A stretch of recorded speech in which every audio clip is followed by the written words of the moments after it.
John chapter 5, the third sign, healing the sick. After this, a Jewish festival took place, and Jesus went up to Jerusalem. By the sheep gate in Jerusalem there is a pool, called Bethesda in Aramaic, which has 5 colonnades. Within these lay a large number of the disabled, blind, lame, and paralyzed. One man was there who had been disabled for 38 years. When Jesus saw him laying there and realized he had already been there a long time, he said to him, "Do you want to get well?"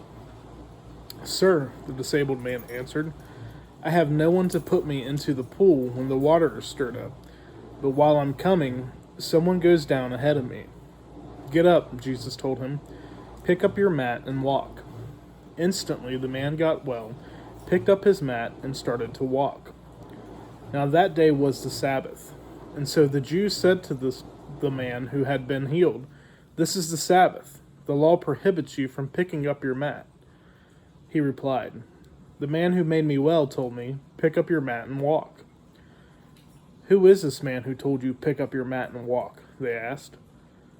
But the man who was healed did not know who it was, because Jesus had slipped away into the crowd that was there.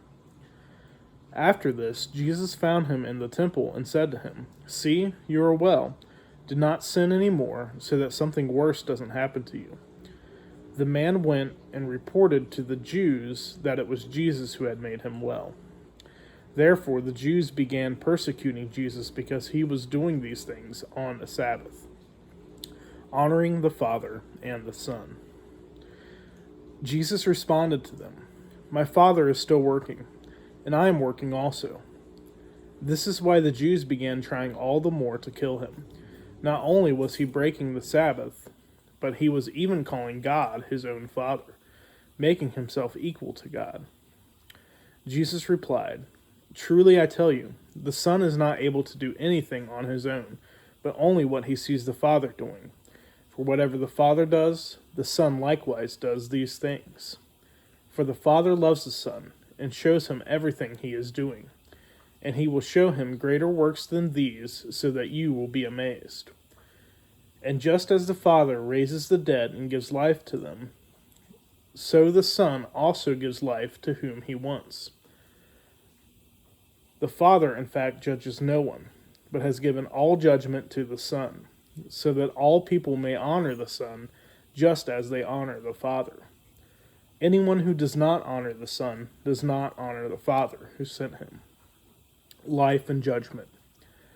Truly I tell you, anyone who hears my word and believes him who sent me has eternal life, and will not come under judgment, but has passed from death to life.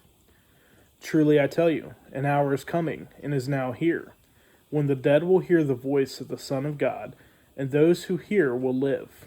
For just as the Father has life in himself, so also he has granted to the Son to have life in himself. And he has granted him the right to pass judgment, because he is the Son of Man.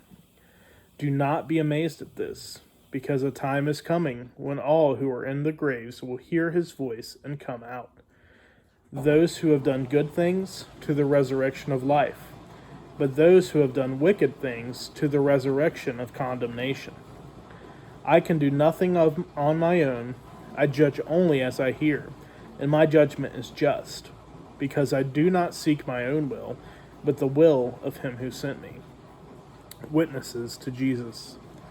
If I testify about myself, my testimony is not true. There is another who testifies about me, and I know that the testimony he gives about me is true. You sent messengers to John, and he testified to the truth. I don't receive human testimony, but I say these things so that you may be saved. John was a burning and shining lamp, and you were willing to rejoice for a while in his light. But I have a greater testimony than John's, because of the works that the Father has given me to accomplish. These very works I am doing testify about me that the Father has sent me. The Father who sent me has himself testified about me. You have not heard his voice at any time, and you haven't seen his form. You don't have his word residing in you, because you don't believe the one he sent. You pore over the Scriptures because you think you have eternal life in them, and yet they testify about me. But you are not willing to come to me so that you may have life. I do not accept glory from people, but I know you, that you have no love for God within you.